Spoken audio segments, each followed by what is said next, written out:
दोस्तों ये कहानी है एक ऐसे लड़के की जो कि पढ़ाई में एवरेज था। दिन भर दोस्तों के साथ टाइम पास करना, मोबाइल चलाते रहना उसकी आदत थी। घर पर उसकी माँ की तबीयत भी ठीक नहीं रहती थी और वो ठहरे गरीब परिवार से, और घर की हालत बस से बदतर थी। यानी अगर कोई मेहमान आ भी जाए तो उसके बैठाने तक की जगह वहां नहीं होती थी। एक बार उसका दोस्त उसे बुलाने के लिए आया कि चल कहीं चलते हैं। तो वो दोस्त पहली बार उसके घर पर आया था तो वो घर की हालत को देखकर दंग रह गया। तो उसने पूछा, क्या तू यहाँ पर रहता है? बोले हाँ मैं यहाँ पर रहता हूँ। क्या ये तेरा घर है? बोला हाँ ये मेरा घर है भाई। बोला तू ऐसे हालातों में रहता है? बोला हाँ मैं ऐसे हालातों में ही रहता हूँ। क्यों, क्या हुआ?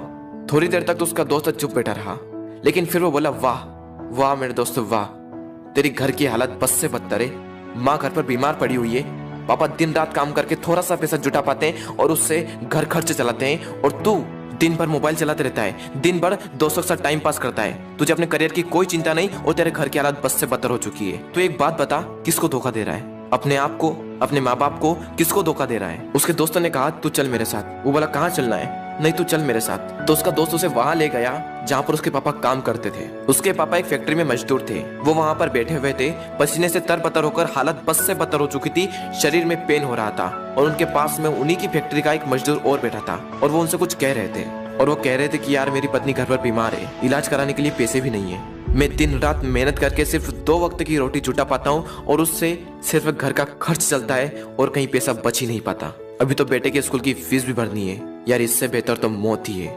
जिंदगी दुख का दूसरा नाम बन चुकी है। मैं तंग आ चुका हूँ इस जिंदगी से। अब तो सिर्फ मेरा बेटा ही मेरी आखिरी उम्मीद है। उसके पापा कह रहे थे कि देखना एक दिन मेरा बेटा इससे भी बड़ी फैक्ट्री का मालिक बनेगा। वो लड़का और उसका दोस्त दोनों उस चीज को देख रहे थे और पूरे गौर से सुन रहे थे। तभी उसके दोस्त ने कहा, देख देख कैसे जीते हैं तेरे पापा। तेरे पापा तेरे से कितनी उम्मीद लगाए बैठे हैं, देख जरा एक बार। लेकिन क्या तुझे लगता है कि इस तरह से तो उनकी उम्मीदों पर खरा उतर पाएगा? एक बार तो अपने पापा की हालत को देख कि कैसे जीते हैं, और एक बार तो अपनी हालत को देख कि तू कैसे जीता है। वो 2 कौड़ी का मोबाइल तेरे पापा से पढ़कर है। वो 2 कौड़ी की लड़कियां जो जिंदगी में सिर्फ कुछ पलों के लिए आती है और फिर चली जाती है, वो तेरे पापा से पढ़कर है। वाह मेरे दोस्त वाह, ये तो सिर्फ कुछ दिनों के लिए आएगी और फिर चली जाएगी। अरे बदल अपने हालातों को। यह सब देखकर और यह सब सुनकर उस लड़के के खून के आंसू टपक गए और उसने उसी वक्त निश्चय किया कि जिस फैक्ट्री में मेरे पापा काम करते हैं, आने वाले 5 साल के अंदर अंदर इससे भी बड़ी फैक्ट्री का मैं मालिक बनकर दिखाऊंगा। और उसके अंदर से चीख उठी थी कि मुझे कंपनी का मालिक बनना है, एक बहुत बड़ी कंपनी का मालिक बनना है, नौकर नहीं बनना है। और जैसे ही उसके अंदर से ये चीख निकली, वो दिन के लगातार 10 घंटे पढ़ने लगा। उसके दिमाग में सिर्फ एक ही लक्ष्य कि बहुत बड़ी कंपनी का मुझे मालिक बनना है, और उसके लिए मुझे क्या करना होगा? उसके लिए मुझे पढ़ना होगा, और मैं पढ़ूंगा। कोई माई का लाल ऐसा नहीं है जो मुझे रोक सकता है पढ़ने से। और आखिरी के सिर्फ 1 महीने में पढ़कर पूरे स्टेट में टॉप कर दिखाया। सब लोग हैरान हो गए कि ये कैसे हो गया। सबकी आंखें फटी की फटी रह गई। सब लोग दंग रह गए कि हाउ इज दिस पॉसिबल। जब उसका इंटरव्यू हुआ और उससे पूछा गया कि ये सब कैसे हुआ, तब उसने कहा कि मुझे जिंदगी में कुछ नहीं चाहिए, मुझे तो सिर्फ अपने पापा के सपनों को पूरा करना है। मेरे पापा का सपना है कि जिस फैक्ट्री में वो काम करते हैं उससे भी बड़ी फैक्ट्री का एक दिन में मालिक बनकर दिखाऊं। सिर्फ इसी सपने को लेकर मैं इतना पढ़ पाया और अपने प्रदेश में फर्स्ट आ पाया। दोस्तों हो सकता है कि आप इस कहानी की शुरुआती पार्ट को अपने आप से रिलेट कर पाओ। इंडिया में मैक्सिमम लोग या तो मिडिल क्लास फैमिली से बिलोंग करते हैं या फिर पुअर फैमिली से बिलोंग करते हैं। हर बच्चे के पापा बहुत ही संघर्ष करके उसे पढ़ाते हैं। हो सकता है आपके घर की भी यही हालत हो। उस कहानी में उस लड़के ने रियलिटी को एक्सेप्ट करा और अपने हालातों को बदल दिया। लेकिन क्या आप रियलिटी को एक्सेप्ट करते हो?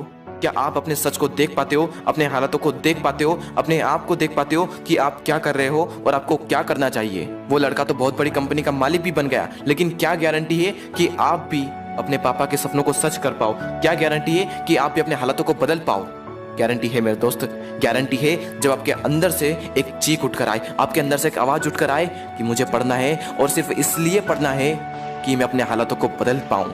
और जिस दिन आपके अंदर से ये आ गया ना कि मुझे पढ़ना है और सिर्फ इसलिए पढ़ना है कि अपने हालातों को बदलना है, अपने मम्मी पापा के सारे सपनों को सच करना है, जिस दिन आपके अंदर से ये आवाज आ गई, उस दिन से एक बात तो तय है कि आप अपने हालातों को बदल दोगे, अपने माँ बाप के सारे सपनों को सच कर दोगे। बस जरूरत है तो एक अंदर से आवाज की।